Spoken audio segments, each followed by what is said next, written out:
High school life. Mahirap pero masaya. Kahit maraming projects at assignments, kinakaya.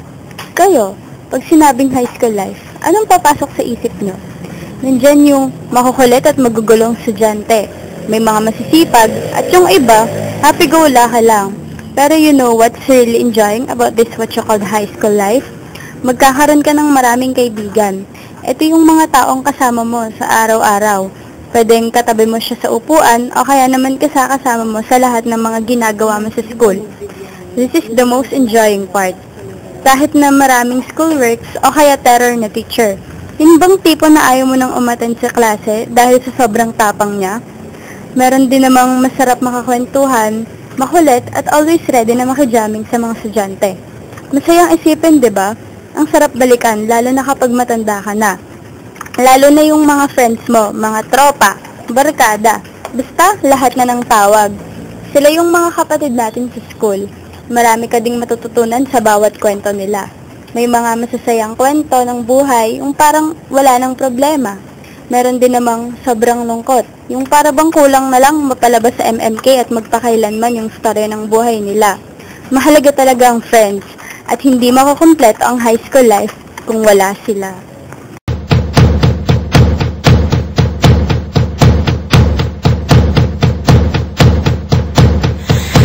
Give me a second, I need to get my story straight. My friends are in the bathroom, getting higher than the Empire State. My lover, she's waiting for me just across the bar. My seat's been taken by some sunglasses, asking that a scar. And I know I gave it to you months ago. I know you're trying to forget, but between the drinks and subtle things are holes in my apologies. You know, I'm trying hard to take it back. So if by the time the bar closes and you feel like falling down, I'll carry you home tonight.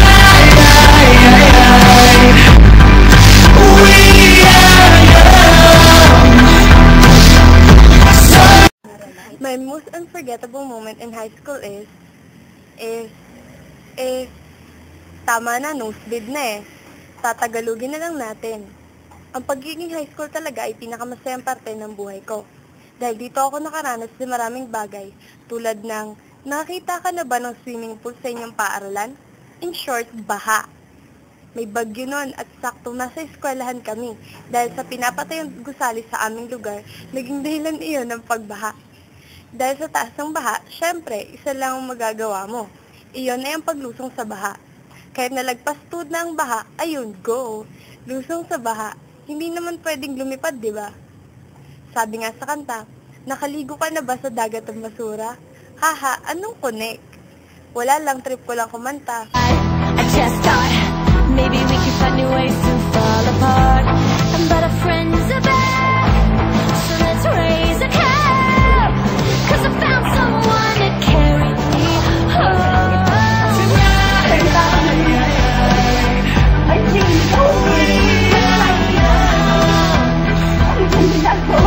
So let's set the world on fire. We can burn brighter than the sun.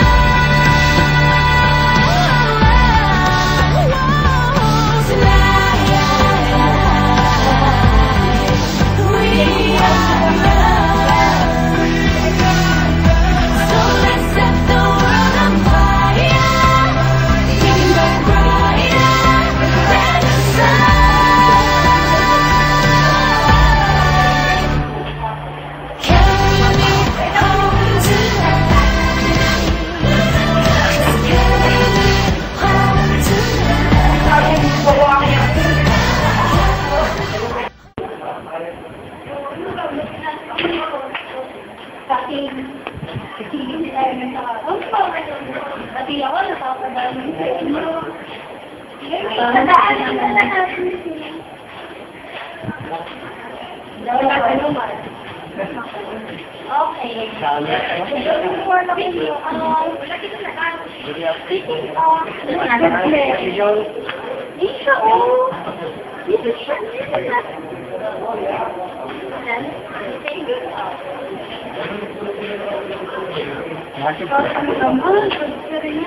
Sige, ano mo pa?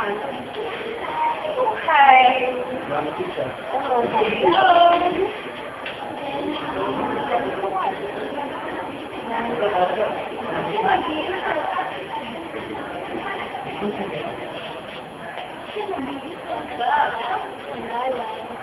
May problema.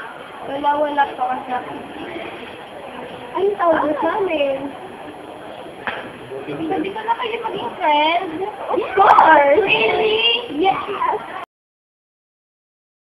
Talo ba yung bagong transfer?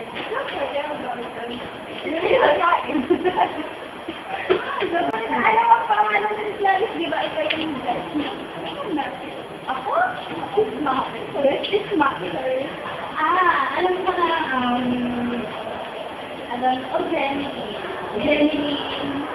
Big of her, my goodness. Alam mo na lalo, ano mo kasi Jenny. Mas tayo.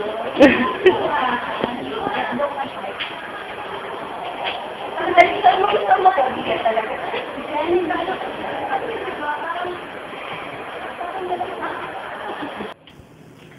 Talagang napakasaya nung maging high school. Masarap din ibalik tanaw ang mga nakakatawang pangyayari na parang gusto mong paulit-ulitin dahil ang high school ang pinaka hindi mo makakalimutang bahagi ng buhay mo.